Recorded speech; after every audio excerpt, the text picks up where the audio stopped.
یہ اسلامی قدریں اور اخلاقی قدریں کیوں ختم ہو رہی ہیں؟ صرف اسلامی تہذیب سے دوری اور ویسٹ کا جو کلچر ہے اس کو اپنانے کا دن بدن شوق چڑھتا جا رہا ہے۔ اس کو بڑی خوبصورت انداز میں میاں وارث صاحب انہوں نے بیان فرمایا ہے، 13ویں صدی کا دور پھریا تے جہان تو اٹھ گئی ہے مہر میاں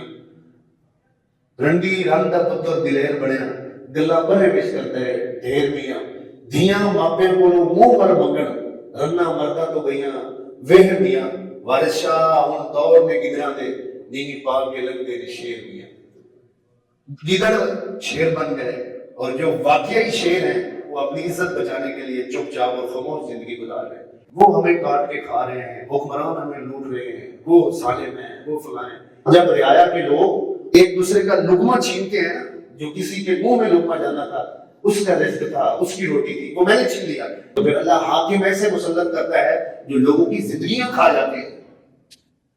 یہ ہو ہی نہیں سکتا ہے کہ میں اور آپ تو امانت دار پاک ہر طرح کے نیک، جب رعایا اس طرح کی ہو تو پھر اللہ عمر بن عبدالعزیز اور عمر بن خطاب جیسے حکمران جو لوگوں کی مال جان عزت کے محافظ ہیں وہ نہیں بناتا ہے۔ اندھا بندہ کہے کہ یہ میرا کمال ہے کہ میں کسی غیر مالک کو نہیں دیکھتا، اس میں تیرا کیا کمال ہے؟ جس بندے کا ہاتھ پہنچتا ہی نہیں ہے وہ بندہ کہتا ہے میں تو نیک ہوں، میں تو ٹھیک ہوں۔ بھائی تو تب ٹھیک ہوتا نا جب تیرا ہاتھ پہنچتا ہوتا، پھر تو لوٹ مار نہ کرتا، پھر تو امانت داری کرتا ہے۔ یہ ذہن سے نکال دو کہ میری چھت جو حکمرانی کی صورت میں رب نے میرے اوپر ڈالی ہے وہ بارش سے بچائے گی، میری مال جان عزت کی محافظ ہوگی، نہیں۔ جب تک تو خود اپنا حال نہیں بدلتا ہے رب بھی تیرے اعمال اور اعمال کو نہیں بدلے۔